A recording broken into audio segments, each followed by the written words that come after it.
Wellington originally. I've lived in Vernon for close to 18 years. Excellent. Yeah. But I'm up in North Shore. I'm near Manchester by the sea, and down near Rockport area. Rockport is my favorite place in the Oh, world. that's so Of nice. all the places I've been. Oh, nice. Yeah, I love it up there. It's really nice. It's beautiful. It's right in the My water. dad told my kids to go to school up there. Oh, okay. Hey, Sam! I'll say one speech.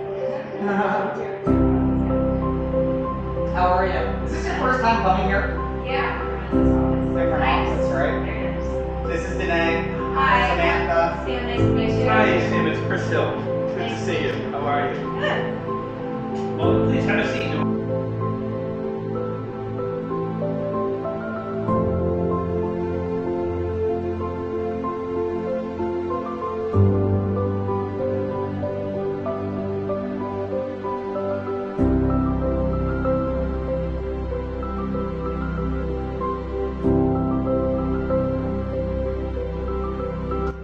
It's not about pounds and what we do. It's more about like what happens to the patients that take the time to like put in the work to figure themselves out and crack the code. Yeah. And once they've like done that, this is the outcome. Yeah. And it's, I mean, will there be some obstacles like Rhode Island, vacations or trips to Michigan? Yeah, there are obstacles, but you know what? It's not like you start spiraling out of control. It's like you catch yourself before it just all goes to like a disaster all over again. It's all mental. I would say at the end of the day, you're in your head, like we were saying, if you think you're going to fail that math test, you're absolutely going to fail that math test. And sometimes it's like getting out of your own way, getting out of your own head. I've actually found journaling to be really helpful. Especially, so I struggled with binge eating, and I did really well for a while when we first met, and then I had a few times where it happened, and I wrote down like how I felt. I wrote down what I ate, and then I went back to it a few days later, and being able to kind of read that and process how I felt then and how I was feeling while I was reading it was really helpful. So I started kind of, I don't journal every day. Sometimes I journal a lot. Sometimes I'll go for weeks without it. But either way, it's so interesting to go back and see what I wrote and how I felt. How was my energy? What did I eat? What did I say about myself that day? What was I thankful for? What was I not so thankful for? And it was something that I've never really done before. But I think that there's like a major importance in that. And there's so many different, you could do it on your phone, but for me, physically handwriting it. The process of writing it down, that's very powerful, isn't it? Yeah, just write about it. No one's going to read it. It's only for you. And if you want to share it, you can. And if not, then don't. And then sometimes it's humorous when I go back and read and I'm like, oh my gosh, like talk about being dramatic. Like, and with your hormones too, like was I hungry during the week before my period or after my period and stuff like that. It's a very helpful tool. Are there certain other techniques that you use, Danae, just to kind of check yourself and keep on track? When is my next appointment? Yes. Tell us more about that. That's interesting. I've never thought about that. So I'm actually going to see Dr. Cable on Monday. Interesting. In Southington for the first No way, time. really? Yes. And that's a motivational factor for you, obviously. It is, because I was just away last week and I traveled this week for work. So I travel for work, right? And so those are the days that I find it hardest to stay on track. Interesting. If I'm planning and I have my snacks in my bag or whatever it is, it's somebody wants to go out to dinner or this or that. So if I say to myself, I'll see Dr. Cable on Monday, it's like, okay, so next time someone's like, oh yeah, we're gonna have brunch and we'll do yogurt perfect. Okay, well I'm not gonna eat your yogurt that has 40 grams of sugar. Yes. Right. I'm gonna bring my own yogurt that is protein heavy and so it's a simple swap. Making swaps, right? Yeah. Talk about pizza. I have now like 3 different options for when it's pizza night at my house because I am also a cook and I make my pizza dough from scratch and all of that. So it's like, well, if I'm already making that one from scratch, I can just make this one too. And so just finding the workarounds to be in control of what I'm doing. You're also, I think, key on something that I find like it's like a life hack, and I really like it. Like I went out for dinner with one of my friends last week, and that could have gone many different ways. I could have had drinks, I could have gotten something carb heavy, but I decided, like, you know what, no, I kind of haven't been the greatest with everything. I think something high in protein, load up on the veggies would be best for me. And the thing that could be challenging is, like, sometimes people be like, oh, you're gonna just eat that, or why don't you just eat this? And it's like, because it's what I want to eat. I'm choosing this to eat this. Right.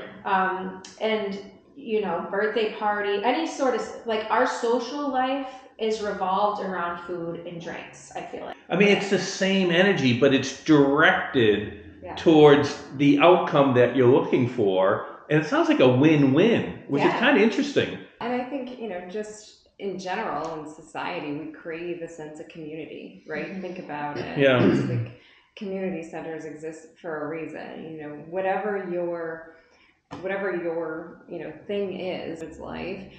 How do you do this on your own? And as a mom, I couldn't do it on my own.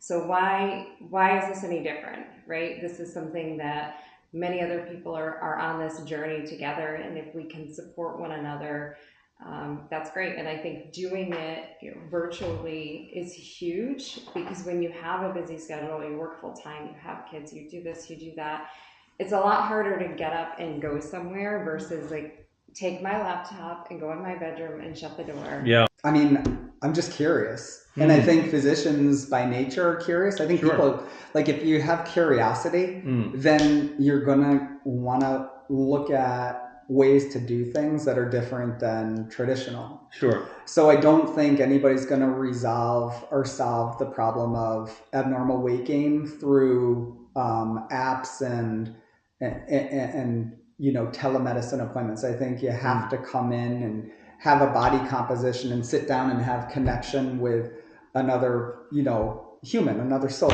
Sure. But I think that as people become more comfortable with the treatment plan, that something like this, where you can be remote, where you can put your computer on, you definitely can leverage that kind of treatment modality.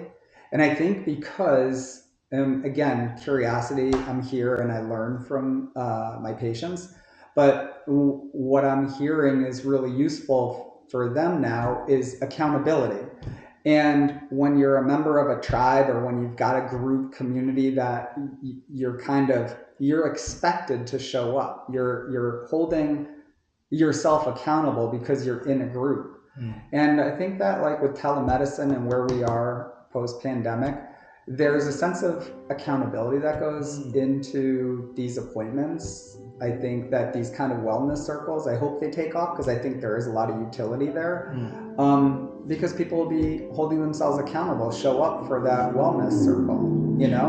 And it would be an important behavior, because if you get something out of it, which I hope people would do, it's a positive sort of reward, and so the experience will want to be repeated.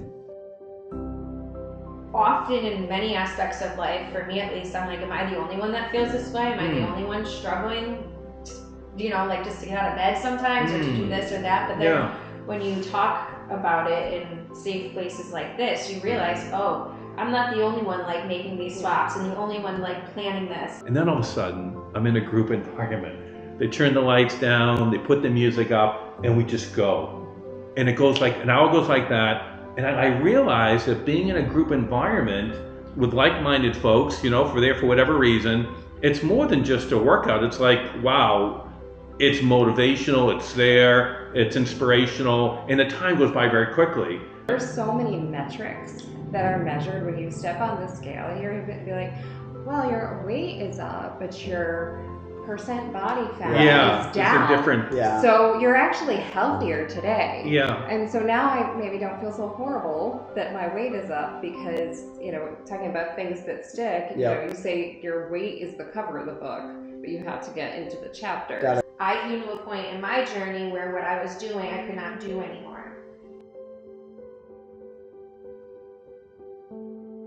we're coming to the close a little bit, and I want to give you guys an opportunity. What is some of the advice that you would give to Charlie or to the medical community? I don't even know how many patients are in all three of your offices, right? But I don't feel like just like another patient when I'm with him. I know that, he is looking at me specifically, my composition specifically, my lab results specifically, not just, oh, you are classified as obese and this and this and this, so you're going to get what that other obese person gets, and now your BMI is this, so now you're going to fall into that. No, I've never felt that way. Why do you think other physicians aren't doing this? I think it comes down to money. I think that other doctors want to just prescribe something to you right away, like, okay, you have high blood pressure, here's a medicine, but they really truly dig deep, and I don't think a lot of other doctors necessarily do that.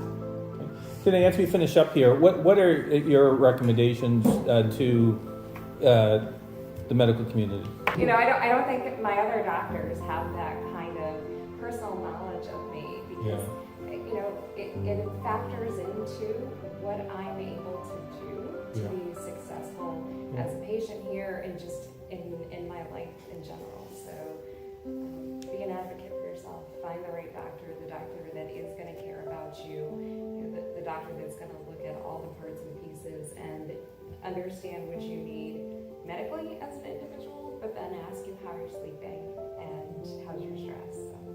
You guys showed a lot of guts to be part of the initial episode of SindyXR TV. To walk through the door and to share your story and how you felt then, and then maybe how you feel now about showing it. I mean, what was your thought process before, and how do you feel now that you've shared some of your story with not just us, with a lot of people? I don't really know what I'm getting myself into, but I was like, I trust this doctor, and I participated in a few other things that I was invited to, and I was like, I feel a little bit honored actually. I'm excited to do this. I like to share my stories, and I never thought that I would be in my life where I am today, health-wise. Yeah. And so I definitely have that mindset of if I could do it, anybody can do it. I have told so many people about my success here that it actually feels like I can maybe just play them this clip now. And I felt, but excellent. I think it's always great when we can learn from one another, and there's different health conditions that come with a lot of stigma around them, and I think obesity could very easily be put in that category. Sure.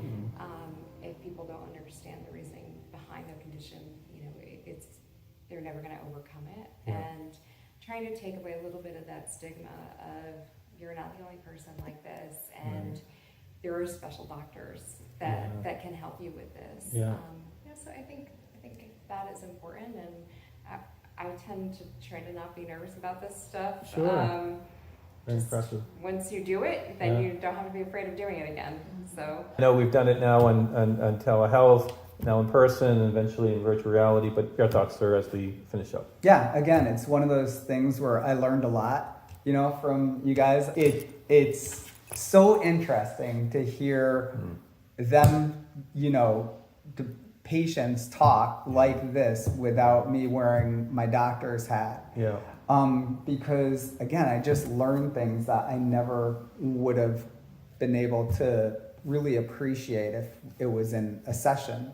Like you get a bit of a pull when you go to eat something and people are like, oh, are you dieting?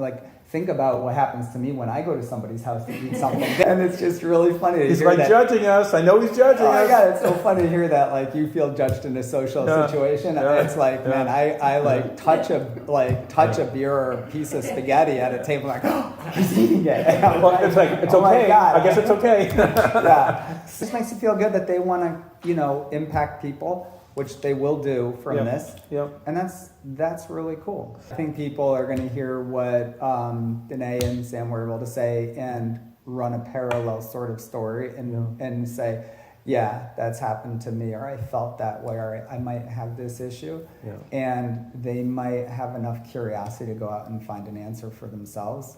And that's powerful.